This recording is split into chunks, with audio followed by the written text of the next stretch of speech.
Ready? Go!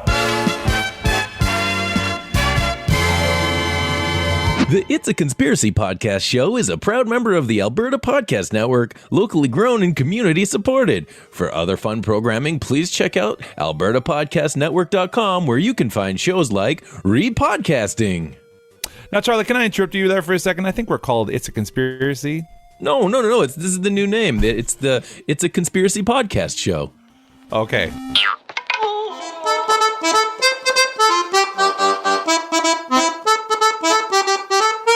Season 3, Episode 17, The Stinger. Hi-ho, friends, and welcome to the It's a Conspiracy podcast show. This is the podcast where we lay out the beliefs behind selected conspiracy theories, alternative accounts, legends, myths, and more. As always, I'm your host, Charlie the Scream, and I do not claim to be an expert on anything that we're going to discuss here today, and will probably be wrong about everything as usual because, to be honest, I'm feeling a little green. With me today is my faithful funny man sidekick, Fozzie Scott. Say hi, Fozzie. Hey, hi. Fozzie. Okay, here we go. Hi, how are you? Hi. Good. Charlie. I just thought that, this would be a great chance to change up the podcast and put it more in line with the best show ever, The Muppet Show. Oh, wait a minute. Is this our April? Okay. Oh, and boy, do we have a great show for you today. We've got our very special guest, the monster of the week, Mothman is here. Fozzie, what else we got on tonight's show? We're going to talk about 10 pranks for April Fool's Day, and we're going to talk about 5 historical hoaxes. All right, that sounds great. Moving right along, let's get to topic 1. My name. 10 pranks for April Fool's Day. Roderick, are you familiar with a prank? I say that in quotes. It's when you do a silly thing and there's no better day for silliness than April 1st. We covered the why in previous seasons, and it's about damn time that we covered the how. How. Okay, so number 1, how. A classic, hilarious prank is the giant insect silhouette on a lamp. You cut out a terrifying spider shape from paper, affix it to the inside of a lampshade, and then you ask a stressed out friend or family member to turn on the bloody light. Then you laugh as they recoil in terror. Oh, man. Glorious. Ooh, that's scary. It is scary. Number 2, a classic hilarious prank is the how. Tiny piece of paper over the light sensor button on the bottom of a mouse. Your supervisor at work won't be able to fill out those PR complaints if they can't get their mouse working. That's another classic. Number 3, how. A classic hilarious prank is the print out a picture of a famous world leader, maybe Kim Jong-un, and hang it on a friend, family, or coworker's wall. So good. All the laughters. Number 4, how. A classic hilarious prank is the friend of the show, Smilin' Dan Schessel. He got me thinking about this one. It's the glorious Mentos ice cube prank. Oh. So do you have someone in your house or place of work that puts ice in their glass, their drinks, and if they're drinking Coke, for example, they're like, I'm going to put a couple of cubes of ice in my cola. If you put some white mint Mentos into your iced cube tray, and then they put those into their drinks, and the comedy plays itself out into the universe. And that's the new shaking up your can before you hand it to them prank. Does that work? Is that factual? Does that work? That's a thing that works. Nice. That's a thing. Try out the Mentos. We'll stick some videos in the episode description of people explosioning Mentos with Coke. Well, I know the Coke works, but I didn't know about the if you put it in an ice cube. Might be time to try out that prank. Oh, we're going to have to try it out. It should work, but science should. Yeah, science should. Number 5, a classic hilarious prank is the how. You set up a fake contest with the grand prize, and you attach your loved one's number to it. So, for example, people are calling someone all day with their hilarious Chewbacca impressions, hoping to win the big prize. So confusing, and I'm sure that the person will always stop to answer the phone no matter what they're doing. Randy, if your phone rings, you would always stop and answer it, right? Like if you hear that ring or the buzz, you just be like, yellow. You got to do it. You got it, right? You wouldn't stop, and absolutely. Number 6, how. A classic hilarious prank is the put out an assorted snack station. You get yourself a bag of Skittles, a bag of M&Ms, a bag of Mentos, and a bag of Reese's Pieces. You pour them in one big happy bowl of wonder, and then you imagine your boss getting a combination of Skittles and Smarties together. Oh dear, isn't that nasty? Number 7, how. Classic hilarious prank is and we do this in the Fozzie household, is you put some googly eyes on some of the fruit at your home. Your partner, your children, they'll be horrified to see that the bag of kumquats suddenly have too much personality for the smoothies. So that's always a laughter. You feel bad. You're going to have to, get a burger instead. Save the fruit. Yeah, that's right. Head out, get burgers, kids. Those bananas have googly eyes on them. They can see Number you. 10, a classic hilarious prank is the how. Tell everyone you're quitting, moving, leaving, coming, staying, etc. in an elaborate ruse to draw attention to yourself and play upon the emotions for a little validity. The best part is one day you'll actually be stuck in this situation and your loved one will think, is this like the April Fools when Ray told me he was changing the podcast format to something about the Muppets? Which is, that's real funny. That's good stuff. Gee, that sounds kind of interesting. All right, so Reginald, that's going to take us to our second bit here. What are we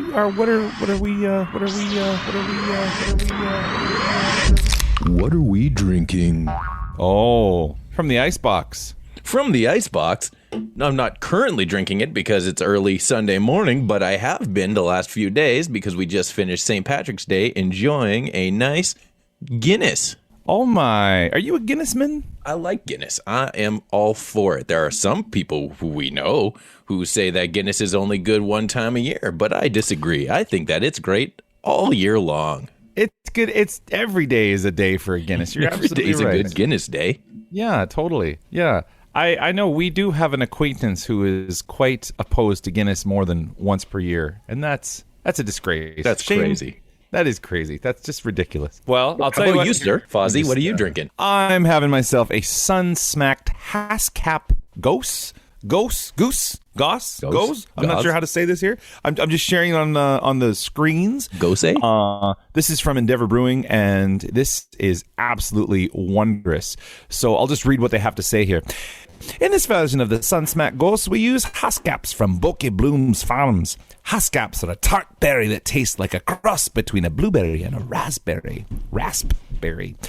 The Haskap berries complement this dry, lemony, slightly sour and bready beer. As a result, the beer is extremely refreshing and bright with flavors. Super good. Real tart. Real snappy. Nice. Real good. Kind of perfect. Real low alcohol volume, too, which was nice. So I was like, I'm only having one of these, and it's not even noon o'clock here. And that's okay, because there's only one, and I'm going to be responsible here. But it is strange to, anywho. It's if it's fruity and berry-y, then it's like a smoothie-y. It's like a smoothie with breakfast. Just some hops in it. Yeah, some. Have you ever had Haskap before? I don't even know that I've heard that word before. Haskap. I don't think it's fun to say, isn't it? Haskap. I'll have a Haskap. Yeah, I has Haskap. Do you has Haskap? I do not has Haskap. You don't has Haskap? Well, you should has Haskap. Yeah, no, very fun, very nice and bright, and I love that color. I don't. The can was beautiful as well, but I wanted you to see the auteur, if you will. I'm not sure that's the right word. But, radiant. Yeah. Very nice. And that was from Endeavour Brewing, local brewery, real nice people, real nice place to go, and just fun. I played a gig at their brewery one time, and it was real nice. That was like 2 days before lockdown. Might have been the last gig I ever did. In the before times. That's all right. Yeah. So speaking of the before times, that's going to take us to advertisement 1.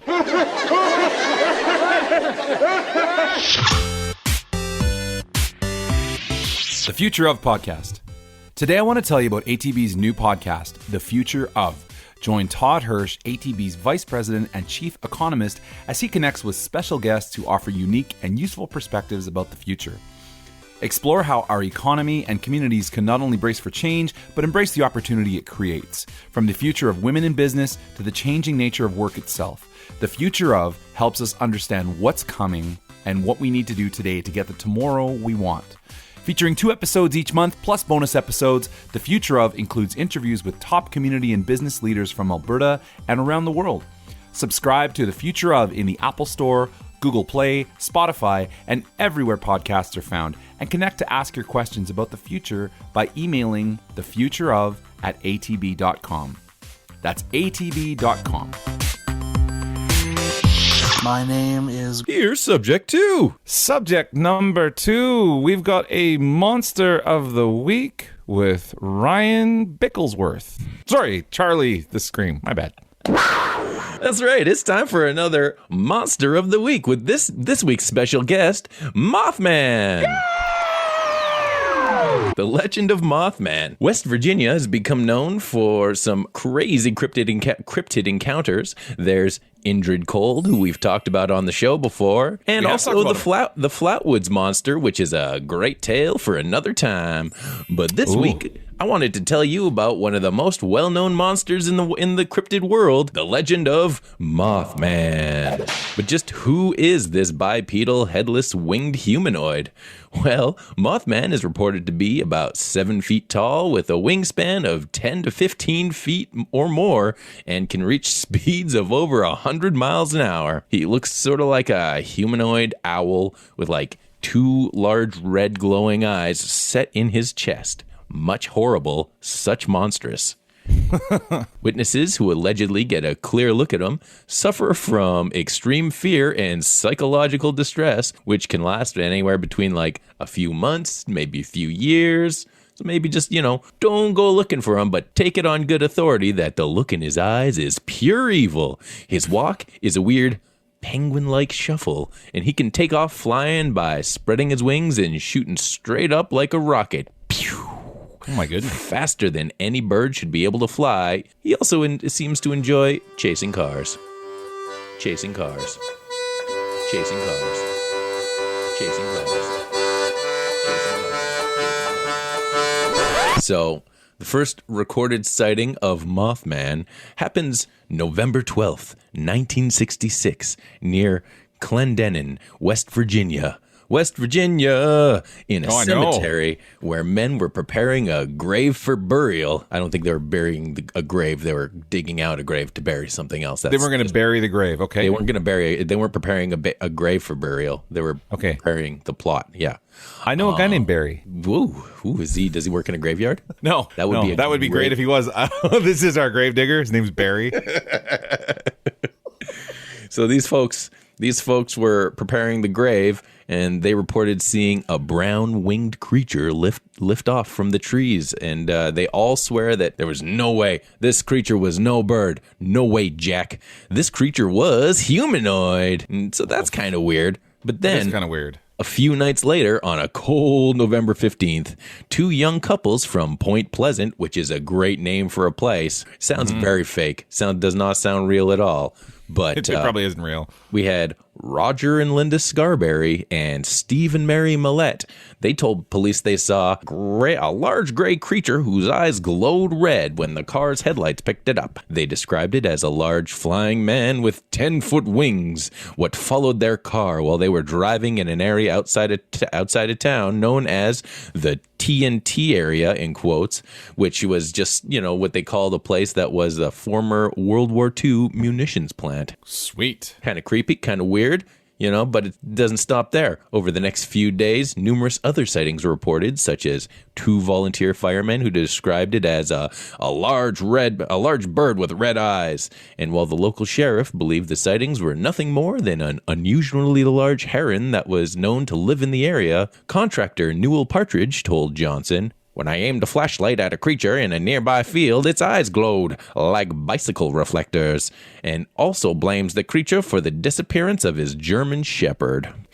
So newspapers dubbed this creature at the time Mothman, probably inspired by the comic book enemy of Batman known as Killer Moth. Batman the TV show was pretty popular at the time, Got to tune in. Killer Moth. Hell yeah. Oh, I didn't know there was a Killer Moth. I don't think he's taken very seriously nowadays, but back in the day, Killer Moth. Over the next 13 months, these sightings came pouring in. Witnesses report being harassed by the always popular Men in Black after the sightings, who urged them not to speak on the creature. And then, on December 15th, 1967, tragedy strikes. On December 15th, the Silver Bridge collapses, responsible for the deaths of 46 people. Some people believe that the Mothman tried to warn people about these disasters about to happen, and he's in fact a herald of impending disasters. Which, you're like, okay, one and done maybe, but what else was he done for me lately? And I'm glad you asked that, Fozzie. Other places that Mothman has been sighted include a mine in Freiburg, Germany, where a Mothman-like creature scared away miners shortly before a collapse. The nuclear plant at Chernobyl, perhaps you've heard of it, where a creature haunted the facilities for a while before the famous nuclear meltdown. There were also multiple sightings before the Minnesota bridge collapse, and as a all-time conspiracy classic, there were 2 Mothman pictures taken in New York on none other than 9/11. No way. What? That's pretty deep, right? That goes deep in the conspiracy veins. Totally. Nowadays, Mothman is honored with an annual festival in Point Pleasant, which started in 2002. In June of 2020, a petition was started to replace all Confederate statues in the United States with statues of Mothman. And as of July 2020, the petition has garnered over 2,000 signatures. Mothman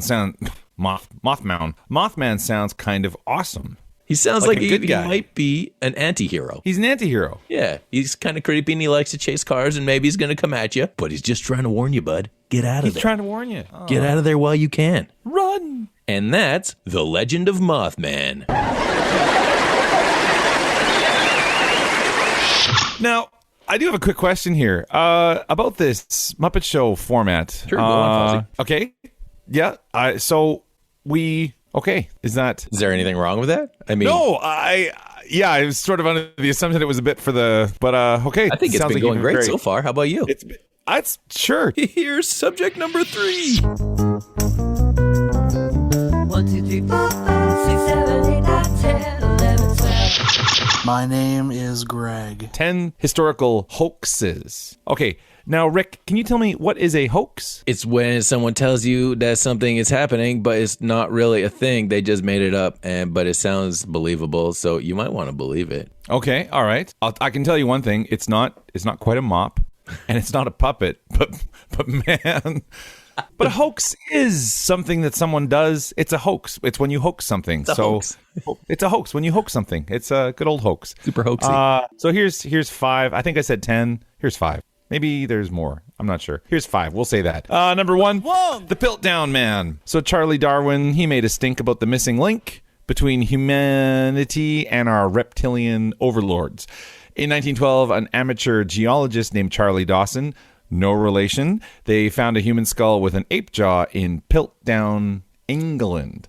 The skull attracted a lot of attention over the years because it was like, he's part chimp, he's part human, he's all cop. And decades later, it was revealed to be a charlatan act from Mr. Dawson. It was a bunch of bones stuck together with bone glue and apparently had been covered in like peroxide or something like that to make it look real old. And somebody looked at it and was like, this thing's covered in peroxide. It's not a human ape chimp skull. Number 2, where did my spaghetti come from? Where? Why, it turns out, according to a BBC special from 1957, that spaghetti grows on spaghetti trees in Switzerland.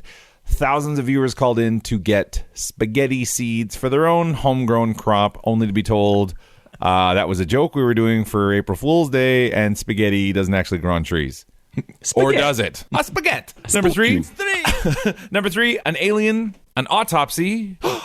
An alien autopsy on film. That's what Londoner Ray Santilli claimed he had. He shared it in the mid-90s. What an era. And he claimed it was released footage from the late 1940s. What an era. That had been passed to him by a NASA scientist who wanted to get the truth out. A number of people were immediately skeptical of the product and pointed out a number of potential issues with the film.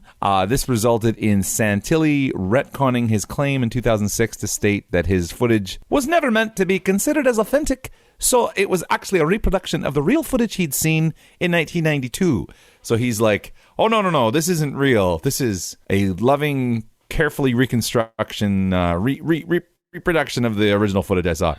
Then he said he retconned his retcon to state that the recreation was actually a restoration, as his film actually had real footage inserted at various points. So his interspersed throughout. And he's like, I can't tell you where it is, but there's real footage in there among my sort of cover material there. And so, you're telling me that that's a hoax? Well, it's, I'm not here to judge. He claimed that the original footage had degraded due to heat and humidity, and he was only able to include a few key moments from the original footage, and he refuses to specifically point out which ones are the original moments. Great name, though. Ray Santilli. Wow. That's Ray amazing. Santilli lace. Number 4, the Archaeoraptor. I should have tried to say that before we started recording. Try it again. Here. Yeah. The Archaeoraptor. Just like the missing link between Bert and Ernie mentioned earlier, this was the link between dinosaurs and modern birds, the kinds that have feathers.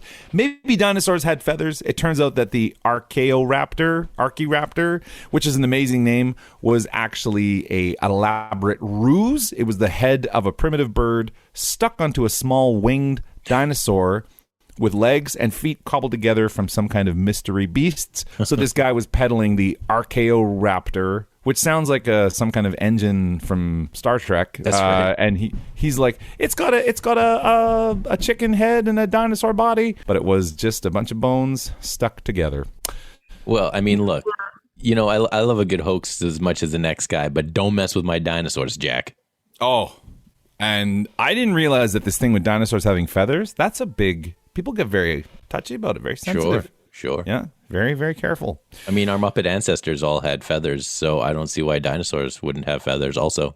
Case closed. Did our Muppet ancestors have Oh, sure, feathers? there's tons of precedent there. I'll try to get more acquainted with the Muppets as we go along. Now that we're This is the thing. Lean into it, Fozzie. the Muppet Show. Is that what we're calling this? The It's a Conspiracy podcast show. Okay. That just rolls off the tongue. Number 5. What are you doing? 6, 7. Why aren't you trying to go get something? 9. The Howard Hughes one, 1970. What a time. Howard Hughes, super famous for basically being Iron Man in real life. He'd become a total shut-in, and the fascination around him had continued to grow despite he hadn't been seen in public in years, and he'd stopped making movies, and he stopped crashing planes all the time, and just sort of public myths around him had grown. So a guy named Clifford Irving and Richard Suskind, I think that's how you say his name, Suskind. Man, I'm just nailing all these pronunciations today. They revealed that the reclusive figure had agreed to a tell-all biography.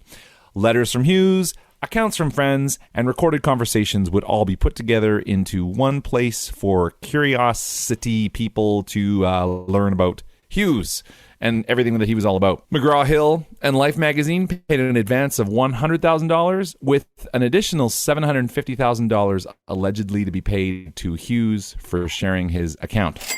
Big money, no whammies. Big money. That's 1970 money. That's whew.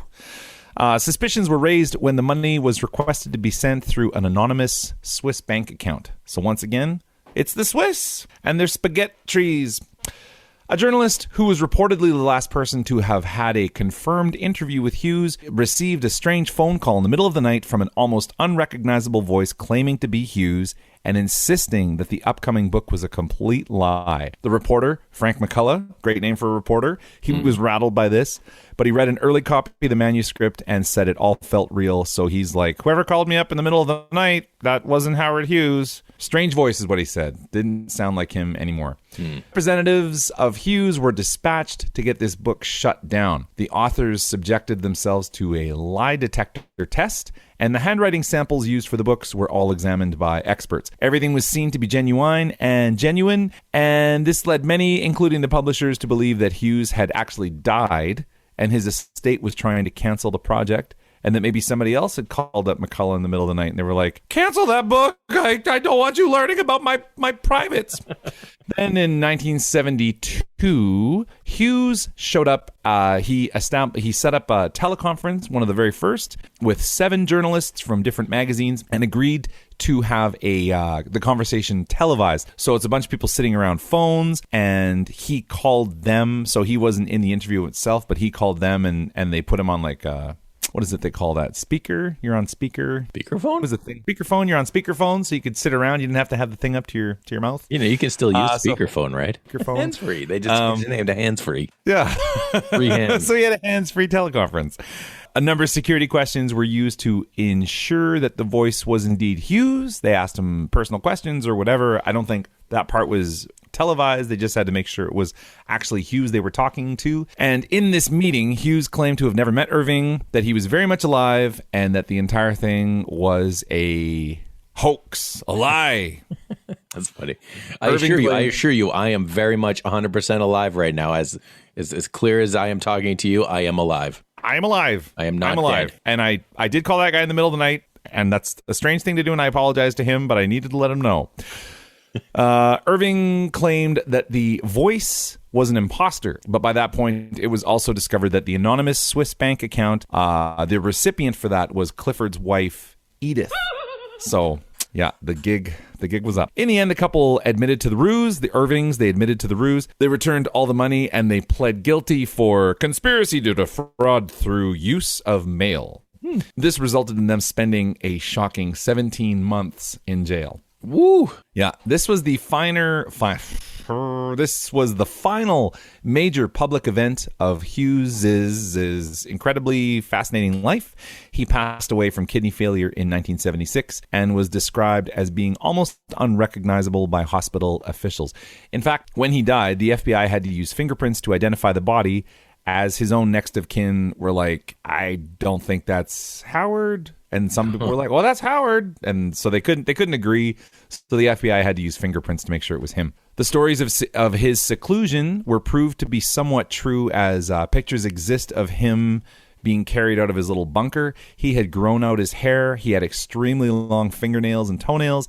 He'd lost an enormous amount of weight. He was a big guy. He was about 6'4", and he was only something like 90 kilograms when he died. And he was also discovered, oh, this is gross. He was discovered to have a number of hypodermic needles broken off in his body. So presumably from self-injecting. They were just lying around under his skin. Oof. His fortune was enormous, and the aftermath of his passing was a final bit of madness. We're going to do a special on this a little later on in the season. His missing will was miraculously found in the desk of a church official a few weeks after his death. And to everyone's surprise, the church official, he's like, hey, look at that. We inherited a $1.5 billion. Amazing. So, what a good dude. What a good guy. He's like, there's the will. All the money's for us. Wow. I'll be. Is that like a hoax on a hoax kind of thing there? That's hoaxes on hoaxes, man. So a lot of people still are like, Irving probably was telling the truth and actually did have access to Hughes, and Hughes was like, I don't want all this stuff coming out about my life, so we're going to shut it down, and we'll give you like a bunch of money and you'll have to go to jail for 17 months. And there's hoaxes on hoaxes there, man. It's like an onion, like a hoax onion. Just Inception hoax. Oh, how good is that movie, man? Hoax and a hoax and a hoax. Hoax and a hoax. That's going to take us to ad number 2. This episode of It's Conspiracy has been brought to you by Taproot Edmonton Presents Podcast. There you're going to find conversations, occasional series of discussions exploring various aspects of our community here in Edmonton. The first Conversations episode is about the themes raised by Making of a Voice, a theatrical song cycle by Dana Weil, which was premiered over at Skirts of Fire back at the beginning of March. Taproot Edmonton Presents is also home to Igniting Edmonton, which is a 6-part look at the city's tech innovation sector. You guys can look for Taproot Edmonton Presents in the podcast catcher of your choice, or you guys can go to presents.taprootedmonton.ca. That's presents.taprootedmonton.ca. Gee, that sounds kind of interesting. My name is Greg. I was born in 2004. I like long walks on salty Atlantic shores. I miss the sea. It's opinion time. Yeah!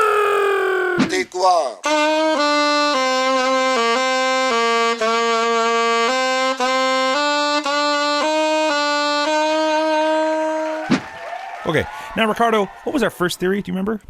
The fantastic prongs. Pronks and how to do them. That's right. I believe that's how you pronounce that, right? Pronks? Pronks is how you would, according to the pronunciation. And I just realized, I was looking at this here, we went from 7 to 10. Amazing pronks and how to do them from 7 to 10. The fact that, they're... Wait, so you said there were 7 and there were actually 10? No, I said there was 10, and it went 1, 2, 3, 4, 5, 6, 7, and then I went directly to 10. So a hidden pronk would Bonus be... pronk. A bonus pronk was that classic, that old chestnut skipping 8 and 9. Oh dear. Yeah. Wow. The counting continues. Fozzie, that's c'est. Our second theory was the Mothman. Excitement. Yeah. A lot of excitement there. Yeah. Here we go. Robert, what was our third theory? Dost thou recall? What the hoax? What the hoax? What the hoax? Yeah. What's with the hoax, folks? So, what do we think? Is classic pranks? Are you a pranksman? I love a good prank. You know what? I can't usually pull them off well, but It's hard, isn't I it? do try. So Yeah. What's one prank that you have successfully I'll tell you one. Oh man, way back in the friendly? day. Yeah, PG one. Mostly friendly. Okay, all right. I was hanging out with a buddy of mine, and he kept picking on me. He kept bugging me. He kept, little jabs here and there. And I warned him. I was like, bud, chill it out. So I was like, okay. Silently, I plotted. I went into his kitchen and I grabbed the cling wrap, and then I went and I went into his bathroom and I laid a thing of cling wrap over the toilet. Nice. Over the toilet seat, the exposed toilet seat. And then I went out and I waited and I just took the jabs. I took them until at one point my friend says, oh, enough of this. I got to go use the toilet. And then, boy, was that a fun time. Oh, He fell for it. Pronk. The only recent prank that I've been a part of was, and it didn't actually happen, so this was like the setup to a prank, but a friend of mine and I were both hired to play at someone's wedding. Okay. And he they're both very nerdy. Like, they're awesome people, but like very much into geek culture, and like they wouldn't mind me saying that they're nerdy. Like, they're nerds. That's okay. They're very much open with this stuff. And I set this up about 6 months in advance. I was like, by the way, did you know that it's a Star Wars theme wedding? And he's like, you're kidding. And I'm like, I'm serious. And I had some stuff for Halloween, and I was like, look, this is what I'm going to wear to the wedding. And I had pictures of them in Star Wars clothes also. And I was like, I'm pretty sure this is what they're wearing. And he's like, you're joking. And I'm like, no, man, like, it's so just to make sure you got something. And it was like a month before, and he found out. And I was like, I don't think I would have been able to go through with it anyways, because it was like a nice wedding and the families were all there and everybody looked really nice and everything. But he almost went to the wedding thinking it was a Star Wars theme. And I really, on reflection, I probably should have followed through with it and just let him show up dressed as like Obi-Wan Kenobi. That would have been amazing. 100%. That would have been beautiful. But I couldn't. I was like, okay, he's starting to believe this. But that was the long con. Yeah. I was like, I don't want to lose a friend over this. Look, if he's the right kind of friend, he's going to laugh at it. And he's going to be like, I'll get you back. I'm going to get you back, pal. Mothman, Pretty sweet. I think if I saw Mothman in real life, I'd be like, I am scared, but you're warning me, so I'm going to be get out of there. Tread carefully. Yeah. Just as long as you see him from afar and not from a close, because if you see him from a close, you're going to have all the scare. Yeah. And have you seen the Mothman movie? No, Richard Gere. I never know how to say it. I think it's Gere. Yeah. It's Gere. Yeah, I've never seen it, but I've heard a lot about it. It's real good. Yeah. And there's kind of some Ingrid cold stuff in it. Mm-hmm. And like I think we talked about it when you did that. There's a great scene where this guy's talking to him on the phone. Actually, he's like, "Hello, I'm Ingrid Cold." Tarek, just a great creepy voice over the phone, which is always fun in a movie. Yeah. So if I don't know if we have a Canadian moth person, we should say, Mothmen can be ladies too. So just moth people. Thank you. Just to be inclusive. Right. I feel like the moth people maybe travel around, right? Because they're not going to always stay in one place, because there are, crazy things happening all over the place. So, moth people go on road trips, I'm pretty sure, or, fly, I guess air trips, not really road trips because they fly everywhere, so they don't need to drive. Or Can when you imagine something that? is, they're attracted to something, like when something is about to happen, they're like, they just show up. Like maybe they travel there, or maybe they just kind of appear like trans-dimensional being kind of things. I mean, if they're living up to their mothy names, maybe they sense like a very bright light where a tragedy is about to occur, and they're just drawn to it, and they just fly to it. Oh, maybe they're being attracted to the Snyder cut of Justice League. Oh, meow. So do you like hoaxes? yeah. I mean, who doesn't love a good hoax, right? Who doesn't love a good hoax, right? Yeah. The only time that it sucks is when it's like when you want to buy and you want to be all in on things like the alien autopsy. You're like, oh yeah, it's happening, guys, it's finally happening, and then they're like, well, actually, it's a little bit hoaxy. It's a hoaxy. Hoaxes. Exactly. And then you never know, like, because you get burned once, and then you're like, I don't know if I can, like, let something into my heart again. Like, some things are like, oh, the spaghetti grows on trees. Oh, isn't that funny? And that anyone would fall for that is hilarious. But this thing of, like, people showing up with, like, oh, I found a skeleton that's, like, half bird, half dinosaur. Isn't that cool? Like, the science community is going to be really guarded after a while. Mm-hmm. And someone could actually find something, and they'll be like, get that out of here. We've fallen for this before, or, like, whatever. Yeah. But in terms of the Howard Hughes one, do you think it's possible that, like, you could have a hoax on a hoax on a hoax? Oh, 100%. Yeah, right? Yeah, like, that whole thing could have actually been true. Yeah. You just take the base thing and you just keep building on it, right? Like, the incredible minds that brought you the first hoax. Well, they're cooking up, a whole new generation of hoaxes. Yeah. Every time I've read about this one, I really like Howard Hughes. I've done a little bit of research on the guy, and I think it's interesting that it's sort of a sub theory. The whole thing is that Irving actually was telling the truth. Mm-hmm. And his whole hoax story is in fact the actual hoax. Like everything was going, and Hughes shut it down, and he was given money to be like, you're probably gonna have to spend the rest of your life saying you lied about this whole thing and do a little bit of time in jail, but here's like $10 million, so it'll be worth it. It'll be worth it, because that's like 17 months in jail is no biggie, and but everybody will think you're a fibber for the rest of your life, a fibby Fred, as they say. I don't know, weird one there. Fibonacci. So I am gonna miss our old format of the It's Conspiracy show, but I guess and like I guess so long. Oh, we might bring him in for some skits. Okay. I hear he does a bit where, he eats a tire while listening to the tune of Flight of the Bumblebees. So that might be a good spot for him, Well, if you love something, you got to set it free, because it'll come back, or whatever. Yeah. And as Captain Kirk said, a little suffering is good for the soul. So I guess this is it then. So Muppets. It's a conspiracy, you can check out all of our podcast show. It's a So we're still doing conspiracies then. Okay, that's good. We've already been building this brand, so it would be silly to throw all that away. We're just going to tweak it for the better. Okay. I wish I'd been consulted with this, but I'm all right with that. That's okay. I just thought that it quote unquote felt right.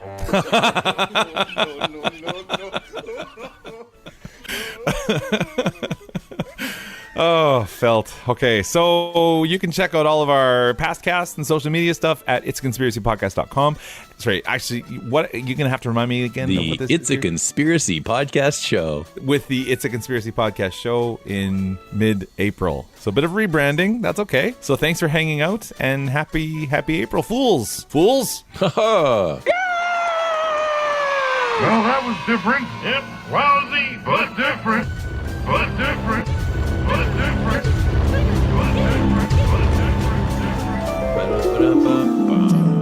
Charlie, wake up. Wake up, Charlie, man. The podcast is about to start. Get your shit together, bud. It was all a dream. Or was it?